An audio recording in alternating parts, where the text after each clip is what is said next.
What's going on, everybody? Dogman Dan here. So we're gonna go do an overview on this latest update here for Harrow.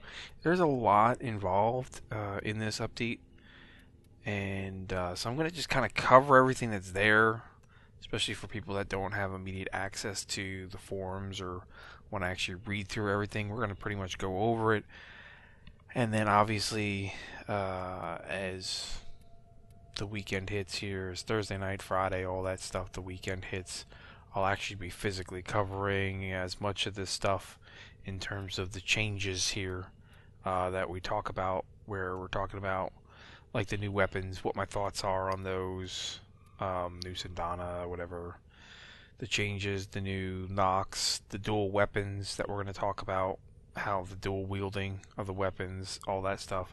So there's a lot that I want to address in here. Well, I've got some stuff going in the background, and then we'll definitely pick up on more details throughout the next couple days.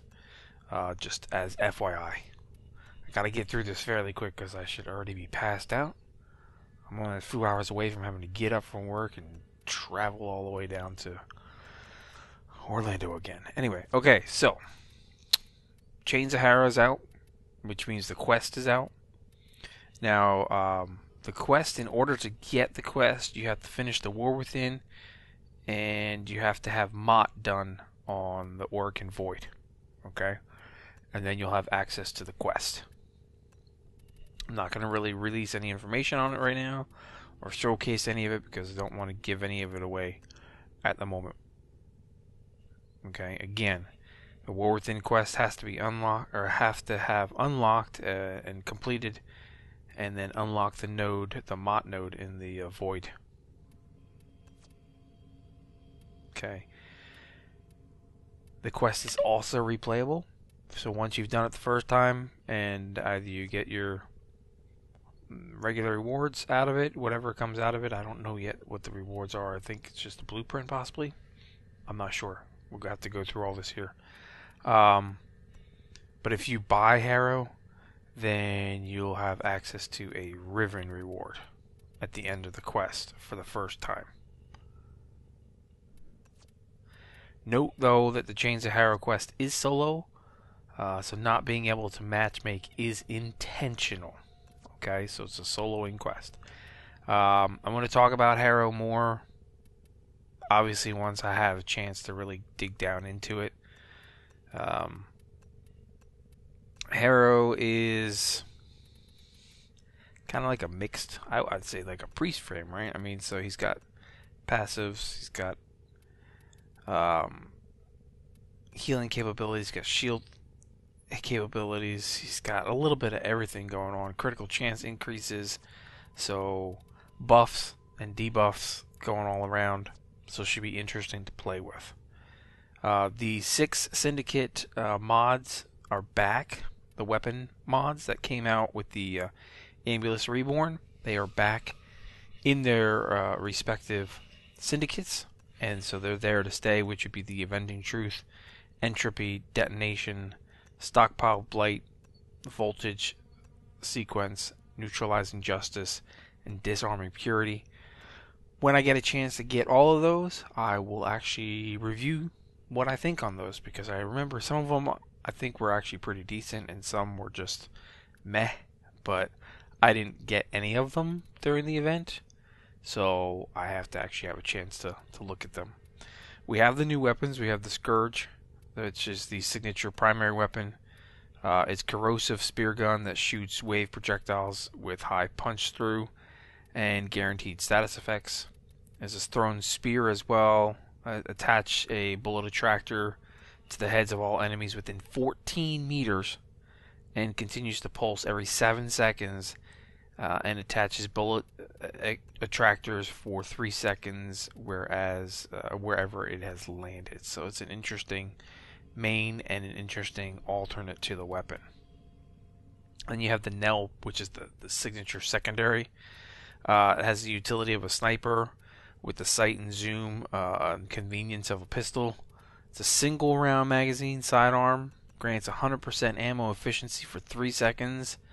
That can be refreshed when active, and it has only a 0.5 critical damage added per shot with a maximum of 3 stacks. So you can stack it up to 1.5 times critical damage, plus whatever your actual, multipliers and stuff that you put on it. So yeah, it's a headshot bad boy. If you get the headshots, you're getting that ammo efficiency, which means you don't use any ammo. So just keep that in mind. With the new Knave Sandana, which we'll go over. It's Harrow's signature Sandana. Obviously, you have Harrow. You have the alternate Harrow helmet that we'll go through in terms of fashion. Fashion. Don't forget that on the 29th, starting on the 29th, that the whole Twitch Prime thing is going on, the Prime promo, where you can get Frost Prime and you can get the new Vistapa Prime Sandana that I had showcased already. So that's out there as well, or will be out there. Earth Remastered, we're going to be spending a lot of time on the Earth maps to go through the differences, the updates and how it looks, and the new lush, beautifully lit, alive, organically constructed environment, if you will. Notes on the sound team that they've breathed new life into Earth's ambience. So if you like to listen to the backgrounds and the music and everything that's going on, you're going to hear a lot of changes in terms of that. The new Grineer enemy, the Chemstrike Nox, is now available, or is in game. We talked about this. It's a tactical chem focus unit, and the enemy does fire. What does he fire? He fires a toxin and wielding a dart weapon that deals toxin and impact damage. Leaves a cloud of deadly toxin wherever he goes. Also note that destroying Nox's helmet will release a toxin trapped inside.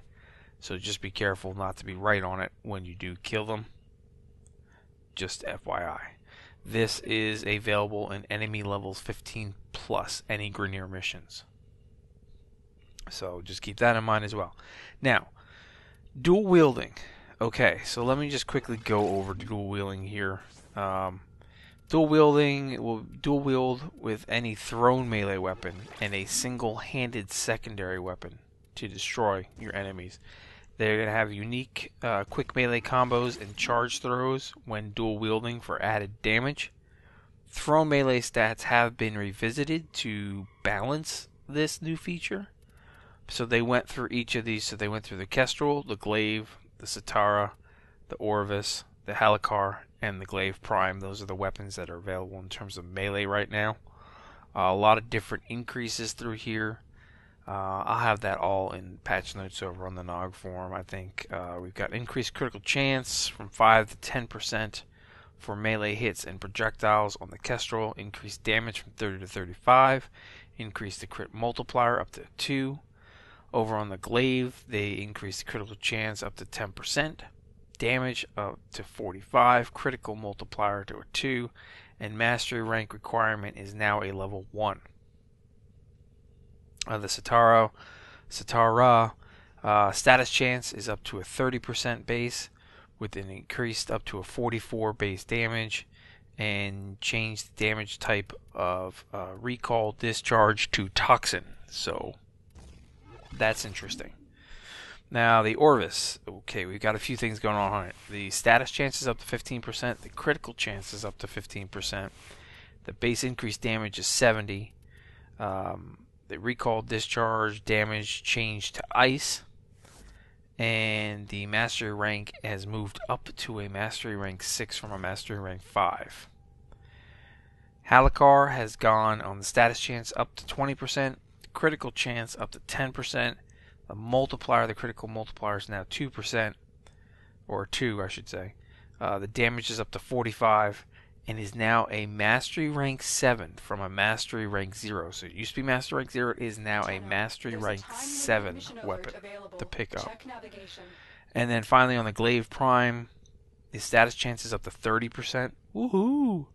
The critical chance up to 15%. The multiplier is at 2. The damage is at 50. Knockdown added to the recall discharge. And they increased the mastery rank from a 0 to a 10. Mastery rank 10. So you can get the glaive at a mastery rank 1, the glaive prime at a mastery rank 10. That is insane. So now they're definitely putting mastery into your weapons a little bit more, kind of pushing you to level up, I guess, if you will. There is a thing in here they talk about friend notes, that now you can actually send a note when you're requesting future friend requests. I guess you could keep track, better detail. So yeah, excavation is now back. It's called defection. So this is returning from the pacifism defect. The defection is here now. You're gonna find Harrow systems plus new bane of corrupted mods on these missions. They're added galleon, asteroid, and infested ship defection missions to dark sector nodes in the star chart. So Phobos Memphis, Saturn Caracal, and Neptune Ursa is where you're going to farm this stuff. Defection has also been added to the sortie rotation. We know melee ribbon mods are in there. The drop rate chance is now 25% to be earned from these. Really, the simplest way to get these is to run your sorties a couple days in a row, take a day off so it resets, and then take a couple days in a row, take a day off so it resets, and then comes back a couple days in a row. Because the longer you stay on it, the farther you get into the, the higher items, and it's not just common items anymore. You get into the more rare items, and so it's less likely to get that ribbon. At least that's been my experience when I do this. There's 2 new Manticore packs in there now. There's a Pop Rock pack, Plog instruments, and there's Epsilon instruments for electronics. Their multiplayer simulator is now in there, the Simulacrum, so you can have up to 4 people total, you plus 3 friends, to test out builds. There's 3 new Capturer rooms, new Capturer scenes that are obtained through rare crates on Earth. Okay, so when you're doing like your sabotage missions, I would assume, no, those are just regular crates. You gotta find the rare crates. When you're looking for the rare crates, those ones that make the weird noise that you very rarely see, ha ha ha. They've got 3 new Capturer scenes in it. Grenier Forest Factory, the Forest Industry, and the Forest Water Pump scene. 2 quest-related Capturer rooms have also been added, but spoilers mean that they're not going to say much. And if you've finished Octavia's Anthem, you'll find Cephalon Suda offering a new room. Once you finish Chains of Harrow, the Red Veil will be offering another new Capturer room as well. So another incentive to go through it, because you'll have access to extra Capturer rooms if you're really into the cool Capturer thing going on. Razor Chroma compatibility. If you find joy in neon colors and flashing while you're beating the Grenier, they plug in your Razor Chroma and enjoy the show. Note that the Razor Chroma and Warframe compatibility is still a work in progress, and more compatibility will be added as they continue to develop it. There are now new Steam and PC achievements, directly for PC guys. So 23 existing PC achievements have been added to the Steam achievements. For those who already have completed these in-game, they will be unlocked on Steam when you play the Chains of Harrow update using the Steam launcher. They've also added 6 new achievements to PC and Steam, bumping the total up to 172. There were already available on PlayStation 4 and Xbox One, but now it's available to us on PC. So there was something you guys got before we did. Haha, look at that. No. Anyway. So these are the ones that are now added for the PC. The Combat Specialist, which you can complete 3 sorties. Easy to pick up. Kaboom. Kill 10 or more enemies in a single explosion. Say Tonkor or something like that. The Liberator. Set 10 hostages free without triggering the execution timer. So that's something you're going to have to work for. The Eightfold Path. Survive 8 waves of defense using only melee attacks. I can do that with my eyes closed. The War Within. Complete the War Within quest. Obviously, you will get that. This is what you are. So fully unlock one focus skill tree. Fully unlocked. I'm assuming it's retroactive if you've already fully unlocked everything. Okay, so let's talk about some general additions here. Also, there's a whole bunch of other stuff going on in terms of changes. I'm going to cover some of these in further detail as we get through different things. We're talking about junction changes and stuff like that. But we've got a couple mission change things. So we've got exterminate missions that are changing. Enemy units start easy and get tougher towards the end of the mission as more enemies are killed. Eximus and special enemy mini bonuses or mini bosses will spawn at intervals as more enemies are killed. They added an in-world marker like other missions now. Enemies in crossfire missions now spawn with more variety. It's previously the same few enemy units were in the crossfire mission. Now you're going to have a lot more available during that, and enemies will no longer be tracked once the required exterminate count is reached. And the tracker will disappear after a few seconds. So that's what they've done to the exterminate missions. In terms of mobile defense missions, we've got added mobile defense consoles to more Grineer shipyards and asteroid tiles to increase the chance of playing in unique tiles for mobile defense missions. So it makes it a little bit more enjoyable, I guess, if you will. A little less repetitive instead of the same ones. They reduced the maximum total defense time from 6 minutes to 4 minutes in the highest difficulty areas. Time is still divided between 2 to 3 consoles, but just so you know, they've reduced it down a little bit. They increased the maximum concurrent enemy count during a defense stage to increase the intensity. Reduce the console health slightly for a little added challenge. We'll see how slightly that is. Console health is higher in solo missions, of course. Lockdowns can no longer occur at any point during a mobile defense mission. And enemy types start easier and get tougher with each console defended, similar to the Exterminate. It's also going to apply to Arcwing Mobile Defense and Exterminates as well. There's some procedural level changes. Mobile defense missions always have 3 consoles now, with the exception of those with special mobile defense tiles. These will still fall back to 2 consoles in the case where there was no room to spawn a third, but there should occur very rarely. Okay. Grineer asteroid and corpus infested ship tiles will now randomize with a 50-50 chance of it landing on a special mobile defense room or 3 individual large rooms with a console in each. Added consoles to more tiles in the Grineer asteroid and ship levels. They made a couple of tweaks to existing console locations in Grineer asteroid and shipyards. Remove some tile containing elevators in the main path of the Grineer asteroid, the Corpus Ice Planet, and outposts tiles to improve spawning.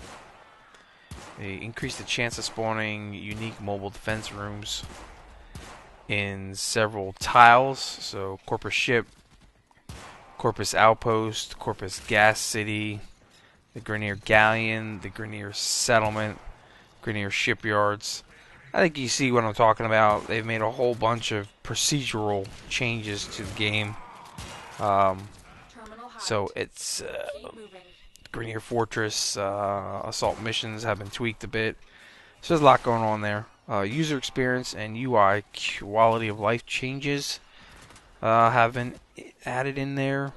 How to reload, names to offline consoles in your landing craft. Click to open. Not available in mission messages. Mastery progress bar for squad members. Again, there's a whole bunch of stuff in there. I don't think we really need to cover most of that right now. It'll be in the patch notes over on the Nog forums, just as FYI. Some weapon changes though. Primaries. Shotguns, with the exception to the phase. have received a buffs back in update 17, and now they bring the same attention to the secondary shotguns. So the primary shotguns received the original one in 17. Now in 21 we're getting more here.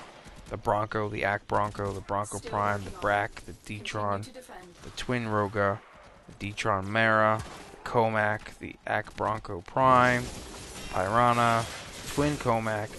All these have had changes done to them, and pretty decent changes and significant changes, if you will. They also revisited some classic secondary weapons. So the Lato, the AK Lato, the Furious, Lex, Sikaris, AK Furies, Lato Vandal, AK Lex, the Lex Prime, the Dex Furious, the Lato Prime, Sikaris Prime. I'm just going to quickly talk on the Lato Prime. So they moved it up from a 22 to 27 damage. Critical chance from a 5% to a 30%. The status chance from 5% to 20%. The mastery rank requirement is a 6, which doesn't really make too much of a difference because, well, if you own the Lato Prime, you were a founder. I'm sure you're past level 6 by now. That's a huge change in that. But let me just take a look here. The Lato Vandal is going from a 20 to a 50.